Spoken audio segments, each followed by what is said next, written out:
All right, so the declaration of national security emergency by President Bola Ahmed Tinubu yesterday. You know what? Before I say anything, I need to play a video for you guys. Hello everyone and welcome back to my channel. So, ever since Tinubu declared the national security emergency, where he ordered the army and the police to recruit more personnel, and also said that the VIP police guard should be withdrawn, trained for redeployment to all the high-risk areas, and also asked the DSS to deploy the forest guard immediately and recruit more to flush out the terrorists and the bandits. Then thereafter, he also called on the National Assembly to begin work on the state police that they have been discussing for a very long time. Nigerians have reacted. Actually, what President Tinubu did now was what was expected of him to do before now. Now, the area that Nigerians are reacting now, you have treated one area, but refused to address the main cocoa, the main bone of contention. Number one, among the things they outline here is that they should recruit more personnel into army, into police, into navy, and all of that. What happens to the ones that are there before now? If we can remember vividly, many videos have come out where some of these armies cried out and said that they have many that are already compromised. There was one video again where one of the armies alleged that one of his colleagues shot him because he was busy killing many of the Boko Harams. Now, these issues have been there not once, not twice. Issues of alleging how the Nigerian army has been compromised. Yet, the government refused to address that issue. That is the main bone of contention. In as much as we want more army, more police, but before you recruit more, you need to purge the system. Bringing us to Kebbi State, the governor of Kebbi State made a serious allegation that up till now has not been addressed. Senator Baribe also called on the federal government. He said if himself, Senator Baribe, happens to be the chief commander, that what he will do first of all is to call on the chief of army staff and ask him to fish out the person that gave the order that those troops should be withdrawn from that Kebbi State before those attacks happen. You see, and when people comes out to talk, the APC members will turn the table around, keep saying, these people want to take power from us. They are just criticizing the government. They are not complimenting the government. Nobody is saying that the government are not trying. Nobody is saying that our armies are not trying. But how can you say you are trying when you keep compromising yourself, compromising the system? That will not mean say you dey try. Okay, last time bandits came out and said that we had peace talk. What is in that peace talk? If truly say una dey try, what is in that peace talk? And that is the reason why this banditry issue keep increasing on a daily basis. The reason why it keep increasing is because the ones that have perpetrated this act, they've not been brought to book. Once you bring these people to book, you go see and say this thing they reduce. Nigerians have reacted. They are still talking. What is the penalty for terrorism? See Mazinadi Kanu, he was sentenced to life imprisonment. Meanwhile, the same person will still commit the same offense of terrorism. That one be say there are evidence say he don't buy people. Mazinadi Kanu na talking to talk, but this other man don't buy people. Yet he was sentenced to 20 years. These are the issues we have in Nigeria. Until the government begin to address these issues, or more, we know they go anywhere and this insecurity will not stop. So guys, I'm going to drop reactions from Nigerians so that you will hear and see what they are saying about it. And really, that is the bone of contention in Nigeria. Until the government begin to address these issues, or more, there is no headway about this insecurity. We will not come out of it. We will only depend on God to help us. So guys, let me allow you to take a look at the videos I have for you. Don't forget to drop your opinion on this in the comment section. Like, share and subscribe to my channel. Help me to share this video so that others can join in the discussion. Thank you very much as you now take a look. 8 months ago. Come to regarding the political crisis in Rivers State. The latest security report made available to me show that between yesterday and today, there have been disturbing incidents of vandalization of pipelines by some militants without governor taking any action to curtail them.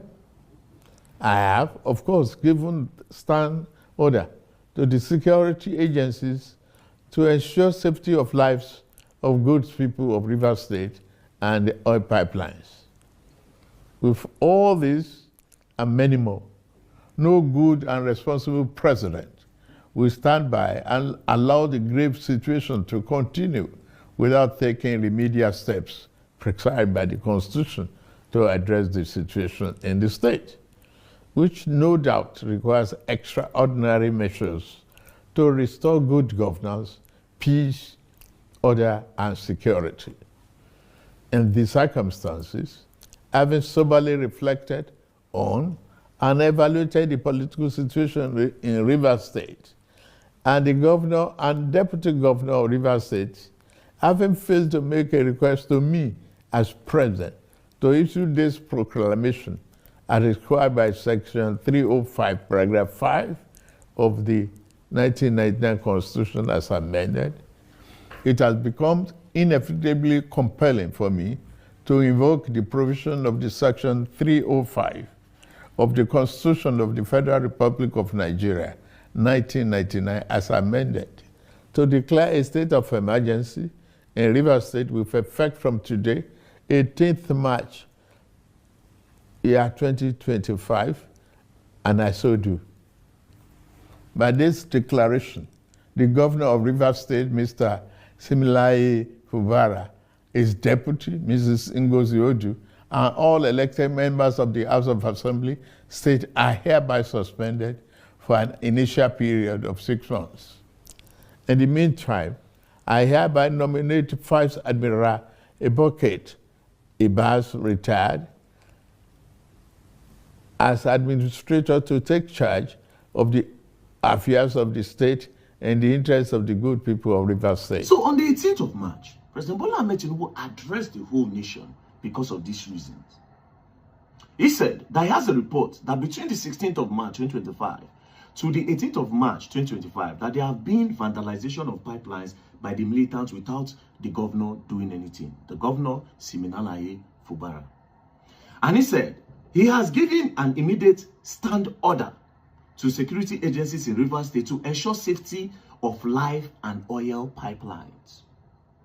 He said, with all of this and many more, no good and responsible president will stand by and allow grave situation to continue without taking steps prescribed by the Constitution to address the situation of the state.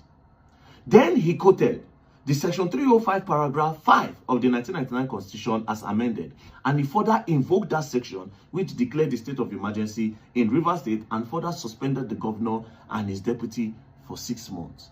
So President Bola Ahmed Tinubu addressed Nigeria because he got a report that the pipelines were vandalized by militants. These militants we never saw. He went further to invoke Section 305 of the 1999 Constitution, Paragraph 5. And in that, he suspended the governor for 6 months and declared the state of emergency. Because he said that militants attacked the pipelines. He addressed the nation. Fast forward to now. Terrorists enter church. They buy people, kidnap 38 people. Fast forward to today. Terrorists go school, a Catholic school in Niger State. They carry 312 people. The president have not addressed the nation. Fast forward till today. Terrorists went to Nasarawa State and carried 52 persons. The president did not address the nation. Fast forward to today. Some girls were taken from KB State. I did not see the president addressing the nation on the insecurity we are facing. Instead, President Bola Ahmed Tinubu is declaring a nationwide security emergency and recruitment of additional army and police personnel. How? So you could address the nation because militants vandalized pipelines. And then you send JTF, Joint Task Force, to go to Rivers State to forcefully evict the governor from the government house. Those same soldiers you sent to Rivers State, they should go and fight Boko Haram for us. This same president again, you almost invaded Niger Republic. Which soldiers were you going to send to the Niger Republic? You can use them to fight. Don't come, who wants, now you want to recruit people. You cannot even address the nation. Bro, I think I now understand why Donald Trump referred to Nigeria as a disgraced nation. It is a disgrace at this point. It is a disgrace at this point. In the last few weeks, the whole atrocities that have been committed by these terrorists, the militants that made you declare a state of emergency and to invoke the constitution, they never showed their face. We never saw a video of them. You address the whole nation for this reason. But the one that is affecting the whole 36 states, you cannot address us. You cannot tell us the next step. But in Rivers State, you told us the next step. You furthermore suspended the governor, replaced him with a retired military man. You said a president, in your words, you said a president cannot stand by to watch that happen. But you can stand by to watch these terrorists terrorize us, carry our women, our sisters into the bush, go into our churches and shoot, go into our schools and carry our kids.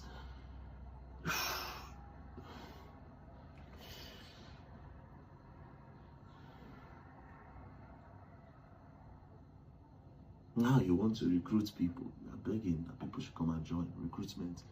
How much do they even pay the police? Do they treat the police well? Do they treat the police well? These military men, the soldiers, how do they treat them? What is their welfare like? Some of these people are the ones even giving their guns to these terrorists. Some of them are even doing kidnapping because of how the country treats them.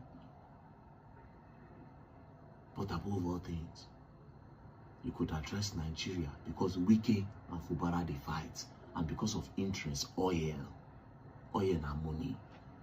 Nobody buy. You declared a state of emergency, you addressed the full nation. You gave your reason why you are declaring that state of emergency. But now the whole Nigeria, they scatter. They buy people, you cannot address us. I think I understand why Donald Trump referred to Nigeria as a disgraced nation, because this is a disgrace. It is a shame. Oh boy, Trump is still insisting that Nigeria is a disgrace. So, be like saying the thing they pain and pass the way they pain us. So it was on the Brian Kilmeade show on Fox News Radio. They called him, you know, and then he said Nigeria is a disgraced country and he's pained that a genocide is happening here. And why is he pained? He said something. That thing is the reason why America has the right to get involved in this Nigerian affair. Let me play you this. Nigeria is a disgrace. The whole thing is a disgrace. They're killing people by the thousands. It's a genocide, and I'm really angry about it. Why? And we pay, you know, we give a lot of subsidy to Nigeria. We're going to end up stopping. The government's done nothing. They're very ineffective. They're killing Christians at will. And, you know, until I got involved in it 2 weeks ago, nobody even talked about it. That's correct. Well, President Trump is reacting today to what we've been covering for a couple of weeks now, but really leaned in with my panel that I hosted at the UN at the request of Ambassador Michael Waltz, and he also invited superstar rapper Nicki Minaj, because she has a pastor who's Nigerian and has jumped into this as an advocate for those under attack. Okay. Horrific violence in Nigeria against mostly Christians, and a third mass kidnapping this week alone. So it's getting worse under President Tinubu over there. In this attack, gunmen targeted a Catholic school just days after that attack on a Christian church. Islamic terrorists in Nigeria. There are now 22 of those groups, including Boko Haram, and some of them are aligned with ISIS. They are targeting Christians and have been for years. Some experts, as well as the president, are saying that the mass slaughter needs to be contained. And you heard him here. The government now over there has to do something about this. I joined U.S. Ambassador Waltz for an event on the crisis earlier this week. Okay. I served in Nigeria helping train their Navy SEALs for hostage rescues and to go find. Okay. If you heard Trump say we give them a lot of subsidy, we give them a lot of money, This is like two households. I be man, I get wife, I get children that they stay in my house. I'm not begging you for money. Now you are a man, you get wife and children. You are begging me for money. So I find myself helping you pay rent sometimes. I find myself helping you pay your children's hospital bill sometimes. The day I see you, they drink beer with your salary, I have the right to say, oh boy, you know I pay your children's school fee, they drink beer.